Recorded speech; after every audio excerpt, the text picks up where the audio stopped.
When talking about video games, the one thing I've always brought up is about true ownership. I have been incredibly dismayed, disgruntled, dissatisfied with how this generation and any generation moving forward, we're going to experience less and less ownership while these game companies continue to charge us more and more money. We see it now over and over again. Every time we buy a game on Steam, it says you're not buying the game, you're buying a license for the game, and that is incredibly disheartening to see.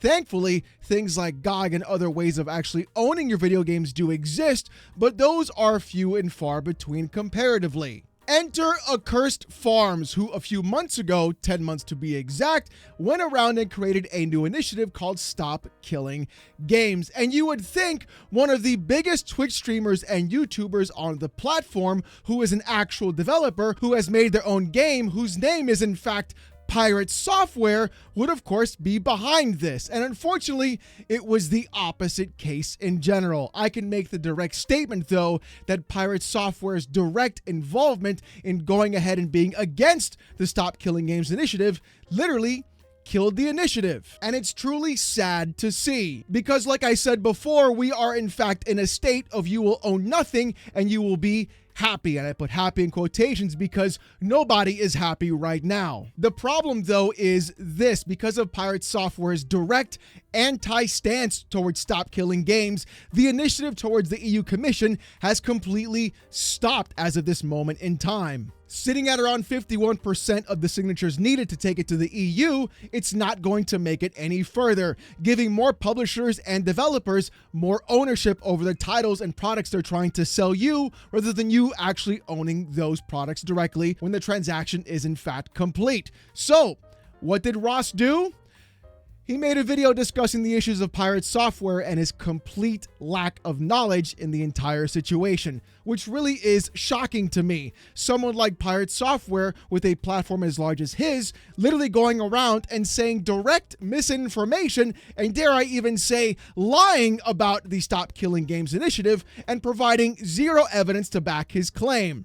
As the Act Man tweeted out saying this: "What am I supposed to do? Just stop killing games?" Which of course led Act Man to get blocked by Pirate Software online as well. I'm making this video because, number one, I truly believe you should own the products that you purchase, even in today's massive digital age. And number two, I'm incredibly disappointed that a developer who used to work for Blizzard, who has been so pro-consumer for so long, who understands the exact reason why piracy in fact exists, still goes around and does everything possible to completely 180 and totally go against the actual ownership of video games. And I think I figured out why. But you know what? Let's provide some actual context and see what Pirate Software in fact had to say about the Stop Killing Games initiative from Accursed Farms' own video posted just a few days ago. So for those who don't understand, the Stop Killing Games initiatives is basically, we don't want single-player games to have DRM that the developers can turn off and thus render the single-player games inactive anymore.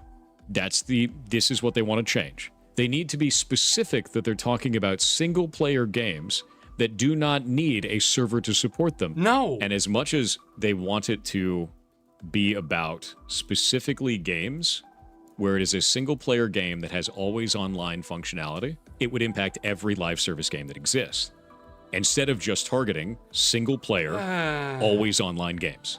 What shocks me more than anything is how Pirate Software got everything completely wrong in that direct statement while he's trying to go ahead and explain what Stop Killing Games is to his entire platform. That is the biggest problem with all of this right off the bat. He did zero research even while going through the website and decided to still present actual misinformation to all of his viewers directly. On the website itself, it literally says this: Stop Killing Games is a consumer movement started to challenge the legality of publishers destroying video games they have sold to customers. Period. point blank. It's not about single player games having always online DRM checks, which in fact are still a problem today. Yes, that's one issue. It's also the fact that publishers are going around and not providing an end-of-life service for those video games that they are selling to you. Think of Helldivers 2, for example. If you can't get online to play that game,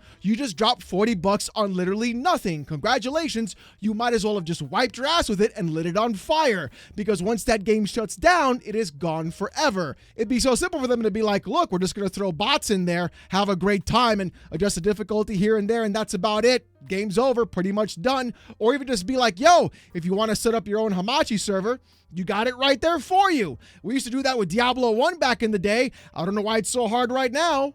Transitioning an entire multiplayer server-side game into a single-player video game, which means rebalancing the entire experience around single player, rebuilding everything in the entire game. How are you going to do that with Final Fantasy XIV? You're just going to make all the raids soloable? Imagine the day that World of Warcraft shuts down, and suddenly you have to make it a single-player game for every individual that ever bought the game. That's what they're asking for. No. Because they would have to sunset live service games as a single-player experience. The idea that suddenly you need to make every single live service game playable single-player offline? No, dude. Pirate Software completely changing the initiative of what Stop Killing Games wants to do is, again, a complete issue. In fact, the objective that Pirate Software even tweeted out on his own account showing this directly. The initiative calls to require publishers that sell or license video games to consumers in the European Union or related features and assets sold for video games they operate to leave said video games in a functional, playable state. That doesn't mean to turn every multiplayer MMO into a single player experience. That just means leave it in a functional, playable state. Playable doesn't have to be exactly designed for single player. Functional doesn't have to mean that they're going to go ahead and adjust everything down to be a single player experience. All that they're saying is that they want the publisher and developer to say, look, here's the actual MMO. You can set up your own servers if you want. You can set up anything you want as well. You can play it offline. You can add your own Hamachi server like we used to do back in the day as well. Or you can go ahead and just invite people to your own local machine and you'll be fine to go there. That's what people are talking about. Leaving it in a functional, playable state doesn't mean converting everything to single player. It truly feels like Pirate Software is looking for any conceivable way of trying to stop this directly while completely misconstruing every single piece of actual information provided by Stop Killing Games, and also at the same time going around and spreading those claims as if they're actually facts when they're not. They literally are not true. He's just spreading complete misinformation without knowing anything that's going on. And the crazier part is, I like the guy. I've liked his content. I've used his shorts in my videos before. I feel like his stances on actual pro-consumer things is a good thing. I feel like his stance on piracy is a good thing. It's just crazy to me how someone can do such a quick 180 on something that is literally good for the consumer in every sense of the word that he stood on business for the entire time. This is like me going around and being like, guys, here's the deal. Nvidia are the good guys now. Piracy is bad. $100 games, that's the future. That's like a complete 180 in what I've talked about consistently on this channel. None of that even makes sense at all.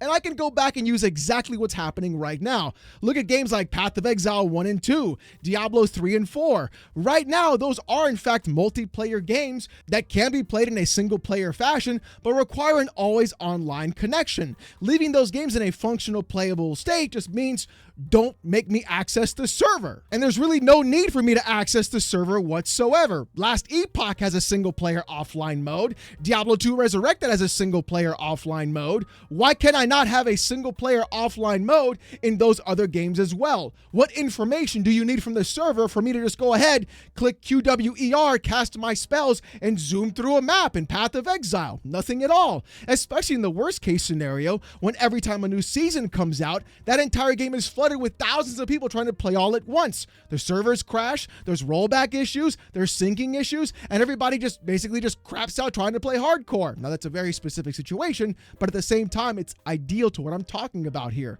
We see this consistently, where games are literally always online, even as multiplayer games or massively multiplayer games, but there's no true need for them to be always online or hitting a server consistently at all. And the crazier part is, as this video continues by Accursed Farms, games, Pirate Software almost gets it right. Nowhere in there does it say that it's directly targeting always online single-player games. Oh, he's so close. He's so close to getting it. It is vague, and because of that, it will impact it. He never has that light bulb moment. Well, he is correct in that statement. It's almost as if that's not what the initiative is asking for. And Accursed Farms is completely correct. Pirate Software is focusing on one thing specifically the entire time as he's trying to criticize this movement. He's focusing on single-player games having DRM checks that make them always online, which is a problem. I totally agree with that. The other issue, though, that he's completely avoiding is the fact that every other multiplayer online live service game has no way of providing you an end-of-life plan. Think about all the microtransactions that you've spent in games like Call of Duty or every other multiplayer online game and how much money you've dumped into those actual services. The fact that you're going to go around and one day have that server shut off and everything that you spent your money on completely evaporate into thin air, literally owning nothing, is the more insane part. And even as you purchased it, you're playing it with the expectation you're going to keep playing that game because you're giving them the money.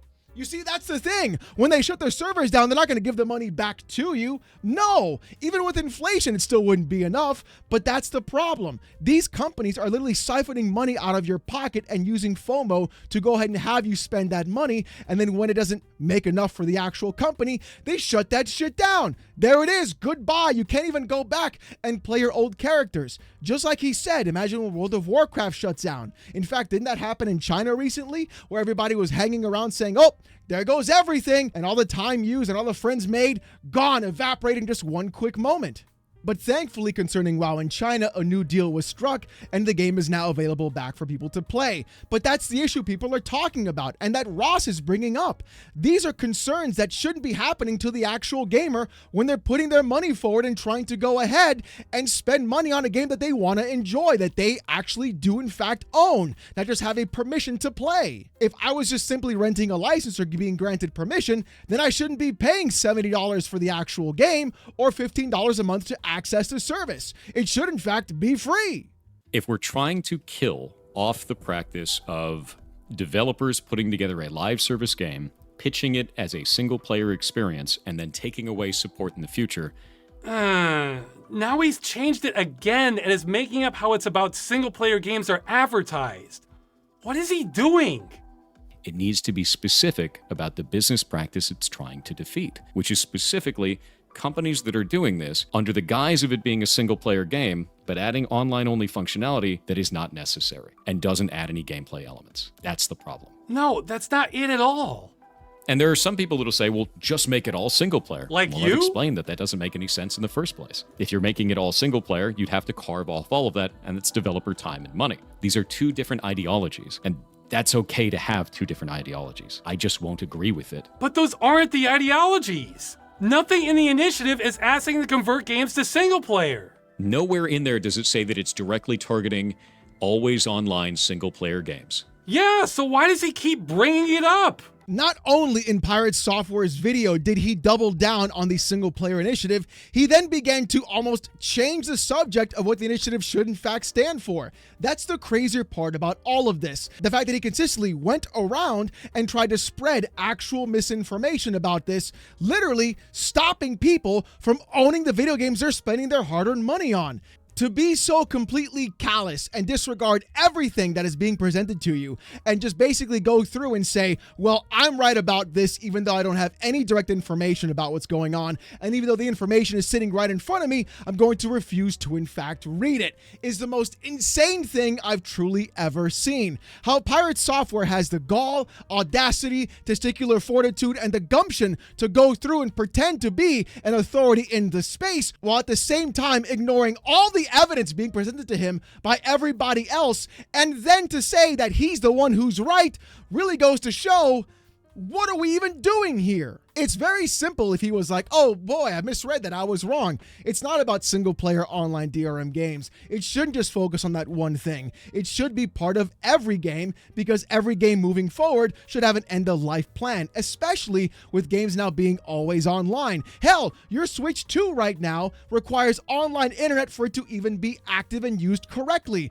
So it's not just even part of games, it's part of hardware in the future as well. Your Xbox Series X, well, you have to go online to have it activate, or else it's an actual brick. These kinds of things shouldn't be happening, and they don't need to be required. I shouldn't have to go through and need firmware updates for my mouse, have to give them an email login to go through and create an account just to get the mouse to work in the first place. It should plug in and it should work right off the bat. You don't need anything else further. I shouldn't need to be online for this to in fact work. That's insane. So it's not just about games being killed or games requiring online access or no end of life plan for live services. It's becoming part of the Internet of Things, and the fact that Pirate Software cannot see this and chooses to go directly against it is wild to me. And I know the response is, oh Alex, everybody has internet, it's 2025. Well, what happens when those servers go down, when they get shut down, when there's not enough money to run them, when everything falls apart, when we finally get hit by that giant EMP in the sky, or even when you go to access your server information from your device that you need for it to actually work in the first place, and you can't get in because there's too many people doing it at the same time you are. Remember good old Diablo 3 Error 37? I almost said Rule 34. Oof.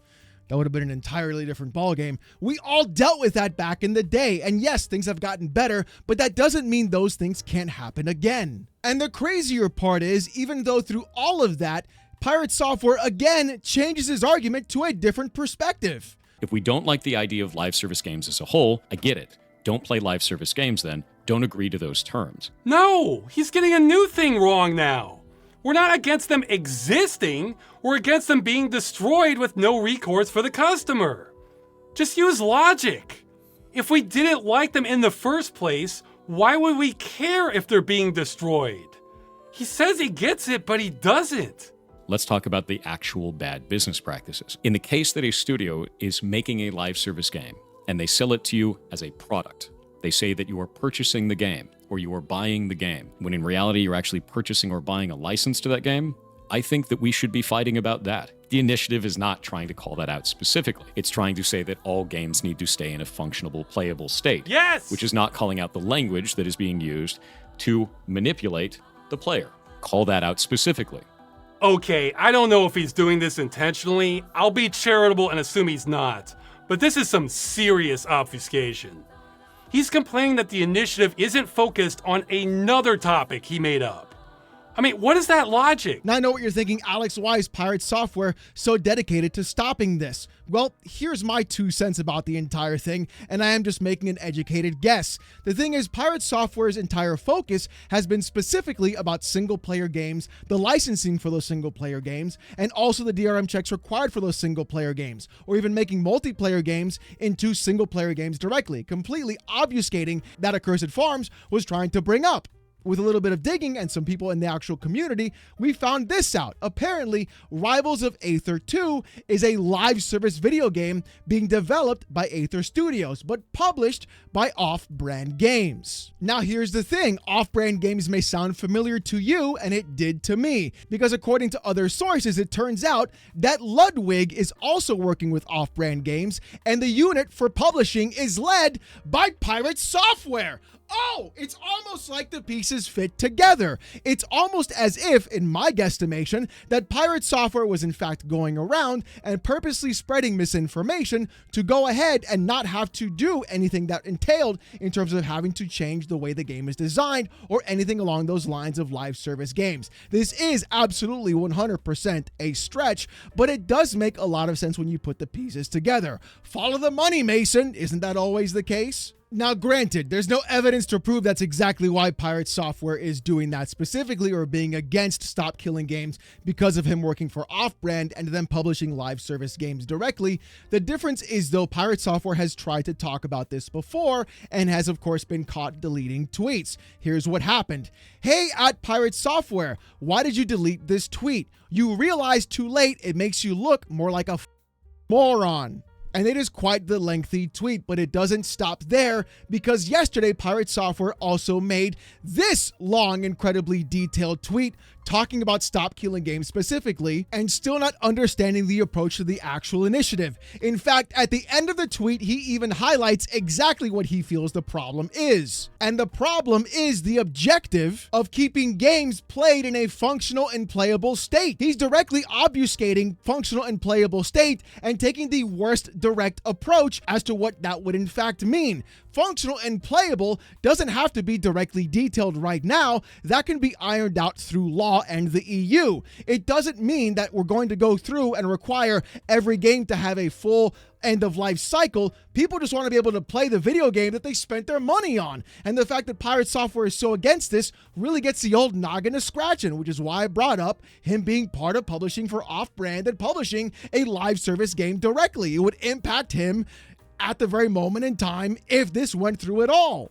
But one of the best responses I saw on that entire thread was from Josh Strife Hayes saying this: one of the main issues is when you go from attacking the argument with reason-sourced counter-arguments to attacking the person with demeaning, bullying insults. Even if people wanted to listen to your side and even support you, your attitude is driving people away. The complete and total brutal honesty from Josh Strife Hayes is exactly the problem with Pirate Software now. Everyone has celebrated what Pirate Software has done in the past, from his rise up to a prominent Twitch streamer and even YouTuber, to being a voice of reason as to why piracy is still a factor, and not go ahead and blame the consumer and customer, and being totally true for actual advocacy for consumers who purchase products in general. A proper developer who is also a customer and understands both sides of the argument. Here, though, he's not doing that at all. He's got nothing more than his actual eyes on for being a corpo and going through and saying, well, it's not going to fit me in what I want to do, so therefore it's bad.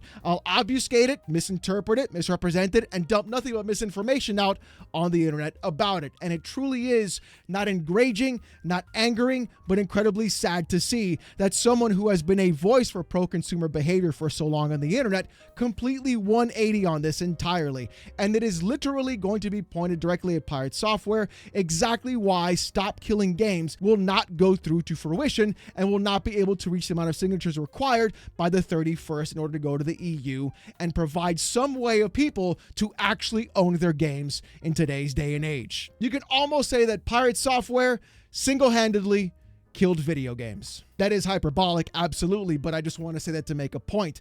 The thing is, though, this would have been the easiest W for Pirate Software to have, and this would have pushed everything forward, and people would have better ownership. Unfortunately, and sadly, he did the opposite. But you know what? Let me know what you guys think in the comment section down below. Hopefully, something can come from this, and we can actually get some true ownership in our video games and the hard-earned money that we spend in order to play them, and that would be a great thing. But if you want to see more of this kind of content, though, more PC port reviews, gaming news, Steam Deck videos, fanboy content, live streams every Saturday night, 8:45 p.m. Eastern, and more hot takes like this, subscribe to the channel. We're on our way to 85,000 subs, and I just want to say thank you guys so very much. If you want Discord access or emotes during live streams, become a YouTube member. It's as low as $1. If you don't want to spend the buck, don't sweat it. Saturday nights, 8:45 p.m. Eastern, live on this channel, the best streams on the internet. Trust me, you don't want to miss it, as 800 to 900 people completely abuse me with AI TTS and make me do hilarious things for about 4 to 5 hours. Trust me, you'll have a great time. With all that being said, though, thank you guys so much for watching. Hope you have a great one, and I'll see you gooners next time. Peace!